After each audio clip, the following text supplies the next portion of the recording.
So this is Euro USD 1 hour time frame chart. Looking to the left, we can find our supports in our far left.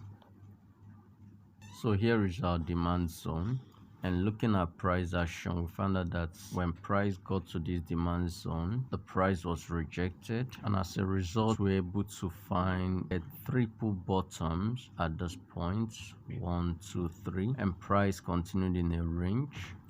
So here is the top of the range, and presently price has broken through this range. Price broke out of this range and has just pulled back. However, it has just begun a move in the bullish direction. So here is a long opportunity with a stop loss below 0.9950 for conservative positions and 0.9985 for aggressive positions. First target will be at this point, at this initial swing low, and the final target will be at the swing high.